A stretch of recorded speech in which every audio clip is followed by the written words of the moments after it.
ഇവിടെ നമ്മൾ കാണാൻ പോകുന്നതെന്ന് പറഞ്ഞാൽ ഒരു സ്വല്പം വ്യത്യസ്തമായിട്ട് ഉള്ള ഷറാറ പാൻസാണ്. അത് ഷോർട്ട് കുർത്തിയുടെ കൂടെ ഇടുകയാണെങ്കിലാണ് അതിൻ്റെ ഒരു ഭംഗി കൂടുതൽ എടുത്തറിയാൻ പറ്റുന്നത്. അപ്പോൾ നമ്മൾക്ക് എപ്പോഴും എല്ലാവരും അങ്ങനെ ഇടാറില്ലാത്തത് കൊണ്ട് ഒരു ഫംഗ്ഷനൊക്കെ പോകണമെങ്കിൽ ഇത്തരവണ്ണം നല്ല തയ്ക്കുവാണെങ്കിൽ നമുക്കൊരു വ്യത്യസ്തമായിട്ട് നിൽക്കാവുന്നതാണ്. ഇത് കുർത്തിക്ക് വേണ്ടി ഞാനിവിടെ 2 മീറ്റർ മെറ്റീരിയലും ആ കുർത്തിയുടെ മെറ്റീരിയലാണ് ഈ കിടക്കുന്നത്. ഇത് ഷറാറയ്ക്ക് വേണ്ടി എടുത്തേക്കുന്ന അത് 3 മീറ്ററാണ്, നെറ്റ് മെറ്റീരിയലാണ് എടുത്തിരിക്കുന്നത്. ഷറാറയ്ക്കും കുർത്തിക്കും രണ്ടിനും ലൈനിങ്ങിനായിട്ട് എടുത്തിരിക്കുന്ന മെറ്റീരിയലാണ്, കോട്ടൺ സിൽക്കിൻ്റെ മെറ്റീരിയലാണ് ഈ മെറ്റീരിയൽ എടുത്തിരിക്കുന്നത്. അതപ്പോൾ ഒരു 5 മീറ്ററോളം ഇത് എടുത്തിട്ടുണ്ട് ലൈനിങ്ങിനുള്ള മെറ്റീരിയൽ, രണ്ടിൻ്റെയും സെയിം മെറ്റീരിയൽ ആയതുകൊണ്ട്. പിന്നെ നമുക്ക് ഈ ഷറാറ തയ്ക്കുന്ന അതേ നെറ്റ് കൊണ്ടുള്ള തന്നെയാണ് ഞാനൊരു ഷോൾ തയ്ക്കുന്നത്. ഷോളിനായിട്ടൂടെ ഞാനൊരു 2.25 മീറ്റർ എക്സ്ട്രാ ഞാൻ എടുക്കുന്നുണ്ട്. ആ ഷോളിന് പ്രത്യേകിച്ചൊന്നും സ്റ്റിച്ചിങ് ഇല്ല, അതിൻ്റെ സൈഡിൽ കൂടെ ഒരു ലേസ് വെച്ച് സ്റ്റിച്ച് ചെയ്യുന്നതേ ഉള്ളൂ. ഞാൻ ആദ്യം ടോപ്പല്ല ഷറാറ, കാരണം അതാണല്ലോ നമ്മുടെ ഇവിടുത്തെ താരം, അതുകൊണ്ട് ഷറാറ തയ്ക്കുന്നതാണ് കാണിക്കുന്നത്. അത് കഴിഞ്ഞ് ഷോർട്ട് ടോപ്പുമാണ് തയ്ക്കുന്നത്. അപ്പോൾ ആദ്യം നമുക്ക് ലൈനിങ് മെറ്റീരിയൽ എടുത്ത് എങ്ങനെയാണ് ഇടുന്നതെന്ന് കട്ട് ചെയ്യുന്ന അളവുകളൊക്കെ പറയാം. ഞാനിവിടെ എടുക്കുന്നത് 33 ഇഞ്ച് വേസ്റ്റ് വണ്ണം, അതായത് നമ്മളുടെ ഇലാസ്റ്റിക്കത്ത് കിടക്കുന്ന പോർഷനിൽ 33 ഇഞ്ചും 41 ഇഞ്ച് ലെങ്തിലും വരുന്നതാണ്. അപ്പോൾ നിങ്ങൾ നിങ്ങളുടെ ഇറക്കവും വണ്ണവും അതിലേക്ക് കൺവേർട്ട് ചെയ്യുക. ഞാൻ ഈ ഒരു സൈസിലാണ് വെട്ടാൻ പോകുന്നത്. ഞാൻ ആദ്യം എടുത്തിരിക്കുന്ന ലൈനിങ് മെറ്റീരിയൽ ഇത് നമുക്ക് തുണി കിട്ടുന്ന അതേപോലെ തന്നെ ജസ്റ്റ് നടുക്കൂടൊന്ന് മടക്കി ഇങ്ങനെയാണ് വെച്ചിരിക്കുന്നത്. ഇത് വീതിയും ബാക്കി താഴേക്ക് നീളവും അങ്ങനെ ഒന്നും വെച്ചിരിക്കുകയാണ്. നമുക്ക് ഈ ഷറാറയ്ക്ക് താഴ്വശത്താണ് കൂടുതൽ വീതി വേണ്ടത്. മുകൾ വശം നമുക്ക് സാധാ ഒരു പാൻസിൻ്റെ പോലെ കട്ടിങ്ങാണ്. അതായത് നമുക്ക് 41 ഇഞ്ച് ഇറക്കം ഇത് ടോട്ടൽ വരുന്ന ഇപ്പോൾ ഷറാറയ്ക്ക് വരുമ്പോൾ ഇലാസ്റ്റിക്കിൻ്റെ അവിടെ നിന്ന് മുകളിൽ നിന്ന് ഒരു 17 ഇഞ്ച് വരെ നമുക്ക് നോർമൽ പാൻസിൻ്റെ കട്ടിങ്, സ്ട്രൈറ്റ് പാൻറ്റിൻ്റെ കട്ടിങ് പോലെ തന്നെയാണ് കട്ടിങ്. ആ ഒരു 17 ഇഞ്ച് ഇറക്കം കഴിയുമ്പോഴാണ് നമ്മൾ ഞുറുവിട്ട് ഷറാറ പോലെ ആക്കുന്നത്. ആ ഒരു കട്ടിങ്ങിൽ ഡൗട്ട് ഉള്ളവർക്ക് തൊട്ട് മുമ്പിലത്തെ വീഡിയോയുടെ ലിങ്ക് ഞാൻ ഡിസ്ക്രിപ്ഷനിൽ ഇടാം, അത് നോക്കിയാൽ അത് ക്ലിയർ ആകുന്നതാണ്. അപ്പോൾ നമ്മൾ ആദ്യം ഈ വേസ്റ്റ് ഭാഗം, അതായത് ഇലാസ്റ്റിക് തൊട്ട് താഴത്തെ 17 ഇഞ്ച് വരെ വെട്ടുന്ന വേണ്ടിയിട്ടാണ് ഞാൻ തുടങ്ങുന്നത്. അപ്പോൾ അതിനായിട്ടാണ് ക്ലോത്ത് എടുക്കുന്നത്. ഈ ഭാഗമാണ് ഞാൻ ലെങ്തായിട്ട് എടുക്കുന്നത്. അതൊരു 19 ഇഞ്ചോളം വരുന്നുണ്ട്. അപ്പോൾ നമുക്ക് 17 ഇഞ്ച് അതിൽ നിന്ന് കിട്ടും. ഇലാസ്റ്റിക്കിനുള്ള ഭാഗം മടക്കിയാലും അത് അപ്പോൾ ഇങ്ങനെ ഒന്നുകൂടെ മടക്കുമ്പോൾ ഫ്രണ്ടിലേക്കും ബാക്കിലേക്കും ഉള്ള മെറ്റീരിയലായിട്ടുണ്ട്. ഇപ്പം ഈ ക്ലോത്തുകൾ ടോട്ടലി 4 എണ്ണം ഉണ്ട്, ഫ്രണ്ടിലേക്കും ബാക്കിലേക്കും ഉള്ളത് ആയിട്ടുണ്ട്.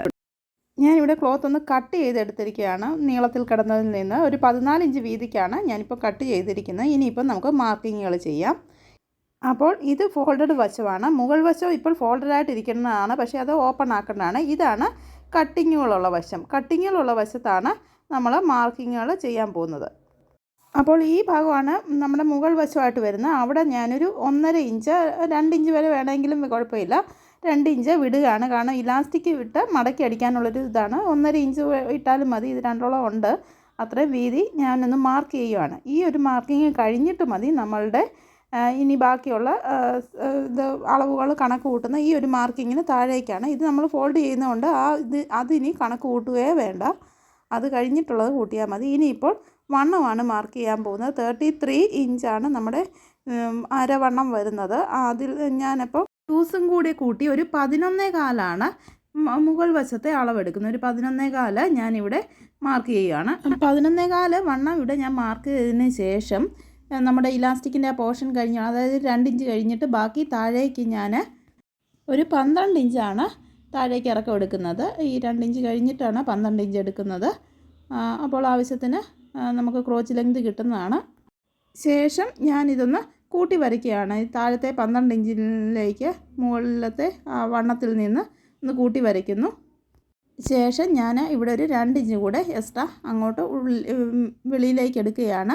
ശേഷം ഒരു സ്ക്വയറല്ല ഒരു കോൺ പോലെ വരച്ചതിന് ശേഷം ഇവിടെ ഇങ്ങനെ വളച്ച് ഇടുകയാണ്. ഇതാണ് ക്രോച്ച് എൻ്റെ ആ ഒരു വളവാണ് മാർക്ക് ചെയ്ത്. ശേഷം ഇനി കാലിലേക്ക് വരുന്ന ഭാഗമാണ് താഴേക്ക് വീതി കുറഞ്ഞായിട്ട് വരുന്നതായിട്ട് മാർക്ക് ചെയ്തത്.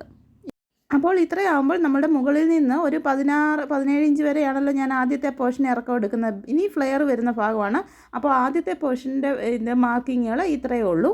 ഇനി ഞാനിത് വെട്ടിയെടുക്കാൻ പോവുകയാണ്. അപ്പോൾ നമ്മുടെ ഷറാറയുടെ ആദ്യ കട്ടിങ് ഇത്രയുമാണ്. ഇവിടെ ബെൽറ്റിൻ്റെ ഭാഗം ഇലാസ്റ്റിക് ഇട്ട് മടക്കി പോകുന്ന താഴെ വരെ ഇത്രയും ആദ്യ കട്ടിങ്. ഇനി ഇപ്പോൾ ഇവിടെ നിന്ന് ഒരു ഞുറിവിട്ട് ആദ്യത്തെ ലെയർ തുടങ്ങുന്നു. അതിനോട് അനുബന്ധമായിട്ട് താഴേക്ക് 2 ലെയറോടെ ടോട്ടൽ 3 ലെയറോടാണ് നമുക്കിനി താഴോട്ട് വരുന്നത്. അതിനായിട്ടുള്ള മെറ്റീരിയൽ ആണ് ഇനി വെട്ടിയെടുക്കാൻ പോകുന്നത്.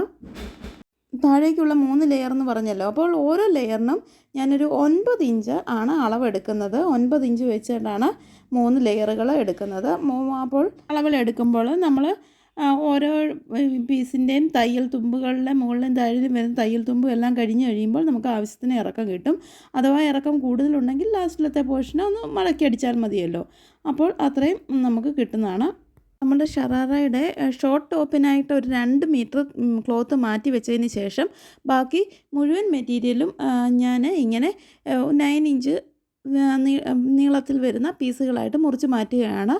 അങ്ങനെ കട്ട് ചെയ്തതിന് ശേഷം എത്ര പീസുകൾ വരുന്നു എന്ന് നോക്കിയിട്ട് നമുക്ക് ഓരോ ലെയറിനും എത്രയും ഞുറിവിടാനുള്ള മെറ്റീരിയൽ കിട്ടുമെന്ന് നോക്കാം. അപ്പോൾ ഏറ്റവും ആദ്യത്തെ ലെയറിന് അധികം ഞുറിവ് വേണ്ട. താഴേക്കുള്ള ലെയറുകൾക്കാണ് കൂടുതൽ ഞുറിവുകൾ വേണ്ടത്. അപ്പോൾ ഞാൻ ഉള്ള മെറ്റീരിയൽ മുഴുവൻ ഇവിടെ 9 ഇഞ്ച് നീളം വരുന്ന പീസുകളായിട്ട് കട്ട് ചെയ്ത് വെച്ചിരിക്കുകയാണ്. ഇതുണ്ടല്ലേ, പല പീസുകളായിട്ട് കട്ട് ചെയ്ത് വെച്ചിരിക്കുകയാണ്.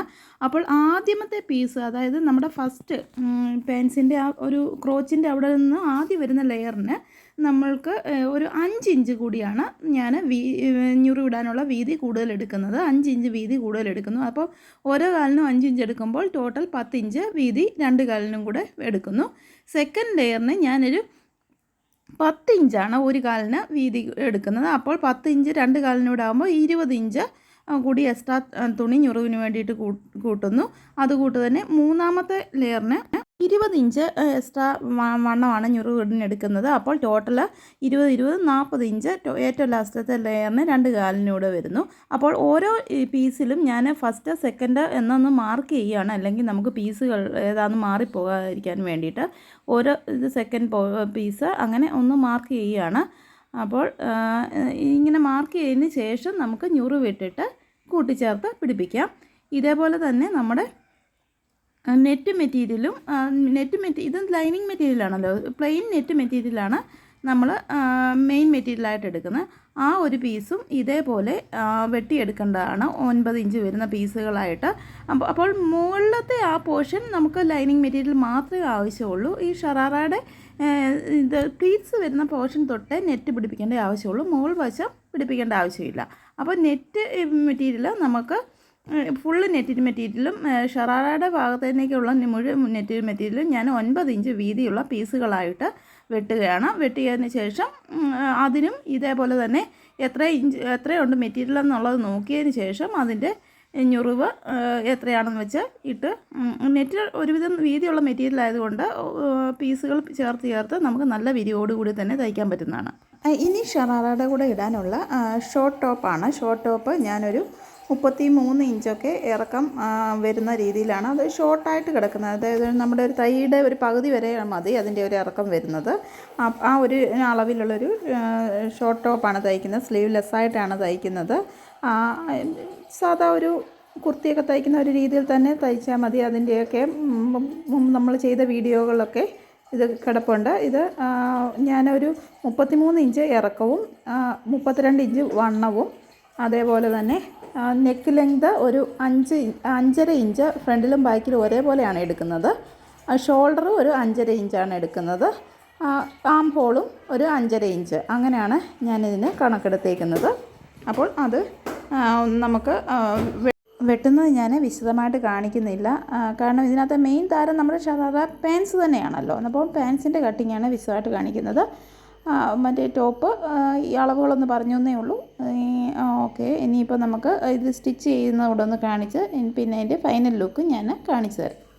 ഷറാറ തയ്ച്ചതെന്ന് പറഞ്ഞാൽ നമ്മൾ സ്ട്രൈറ്റ് പാൻസിൻ്റെയൊക്കെ മുകൾ വശം ക്രോച്ചിൻ്റെ ഭാഗമൊക്കെ തയ്ക്കുന്ന പോലെ തന്നെ തയ്ക്കാതെ നമ്മൾ നേരത്തെ വീഡിയോ ഇട്ടിട്ടുണ്ട്.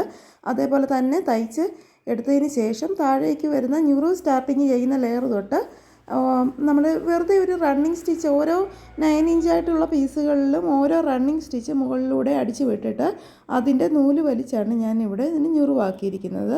അപ്പോൾ നമുക്ക് ആവശ്യത്തിനുള്ള ഞുറിവ് ഓരോന്നിനും ആക്കി എടുത്തിട്ട് അതെല്ലാം കൂടെ യോജിപ്പിച്ചിരിക്കുകയാണ്. ഇപ്പോൾ ഞാൻ സെപ്പറേറ്റ് ആയിട്ടാണ് നെറ്റ് മെറ്റീരിയലും ലൈനിങ് മെറ്റീരിയലും ഇട്ടേക്കുന്നത്. മുകൾ വശത്ത് ഞുറിവ് വരുന്ന ആ ഒരു പോർഷനിൽ തൊട്ട് രണ്ട് ഇത് ക്ലോത്തൂടെ യോജിപ്പിച്ചതിന് ശേഷം മറ്റേ പാൻസിൻ്റെ പോർഷനുമായിട്ട് അറ്റാച്ച് ചെയ്തതിന് ശേഷം ഇനിയിപ്പോൾ സെൻറ്റർ അറ്റാച്ച് ചെയ്യുന്നതാണ്. സെൻറ്റർ അറ്റാച്ച് ചെയ്യാനും ഞാൻ നെറ്റിൻ്റെ മെറ്റീരിയലുകൾ തമ്മിൽ നെറ്റിൻ്റെ മെറ്റീരിയലുകൾ തമ്മിൽ സെൻറ്റർ ഒരുമിച്ച് പിടിച്ച് അടിച്ച് വിടുകയാണ്. ഇത് അടിച്ച് ചേർത്തതിന് ശേഷം നമ്മൾ അകത്ത് ലൈനിങ്ങിൻ്റെ മെറ്റീരിയലും അതുപോലെ അടിക്കാം. അപ്പോൾ രണ്ടും സെപ്പറേറ്റ് ആയിട്ട് കിടന്നോളും. ശേഷം ലാസ്റ്റ് ലെയറിലൊരു വീതിയുള്ള ലേസ് കൂടെ അടിച്ച് ഞാൻ ചേർത്തിട്ടുണ്ട്. ഇനിയിപ്പം നമ്മുടെ ഷോർട്ട് ടോപ്പ് തയ്ക്കുന്നതാണ്. ഷോർട്ട് ടോപ്പ് ഞാൻ ആദ്യം ഇത് ലൈനിങ് മെറ്റീരിയലിൻ്റെ കട്ട് ചെയ്ത ലൈനിങ് മെറ്റീരിയലിൻ്റെ മുകളിലേക്ക് മെയിൻ മെറ്റീരിയൽ ഞാൻ വെട്ടിയിട്ടില്ലായിരുന്നു. മെയിൻ മെറ്റീരിയൽ വെച്ച് ആദ്യം അതേ ഷേപ്പിൽ അടിച്ച് വിടുകയാണ്. അടിച്ച് വിട്ട് അതിന് ശേഷമാണ് ഞാൻ ആ ലൈനിങ് മെറ്റീരിയലിൻ്റെ ആ കട്ട് ചെയ്ത ഷേപ്പിൽ മെയിൻ മെറ്റീരിയൽ വെട്ടിയെടുക്കുന്നത്. ശേഷം സാധാ ഒരു കുർത്തിക്കൊക്കെ തയ്ക്കുന്ന പോലെ തന്നെ സ്ലീവ്ലെസ്സായിട്ട് ഇത് തയ്ച്ചെടുത്തു എന്നേ ഉള്ളൂ. ബാക്കിൽ സിബ് വെച്ചാണ് ഞാൻ തയ്ച്ചത്.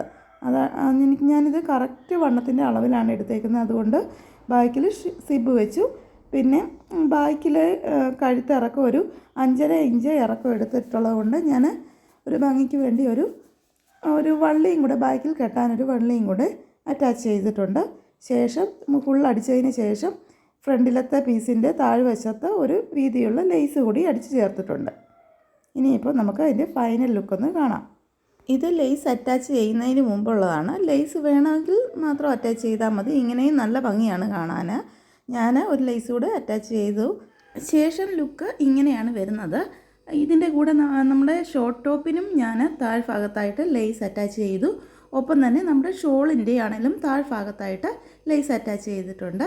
അപ്പോൾ എല്ലാം കൂടെ ചെയ്ത് കഴിയുമ്പോൾ ഫൈനൽ ലുക്ക് ഇതുപോലെയാണ് വരുന്നത്. നമുക്ക് ഷുവറായിട്ടും ഒരു ഫങ്ഷന് ഇടാൻ പറ്റുന്ന ഒരു പാർട്ടി വെയറാണ്. നല്ല ഭംഗിയായിട്ട് തന്നെ കിടക്കുന്നതാണ്. അപ്പോൾ ഈ വീഡിയോ ഇഷ്ടപ്പെട്ടെങ്കിൽ നമ്മുടെ ചാനലൊന്ന് സബ്സ്ക്രൈബ് ചെയ്ത് സപ്പോർട്ട് ചെയ്യുക. ഇനി ഇതുപോലത്തെ വീഡിയോയുമായി വരുന്നതാണ്. Thank you for watching.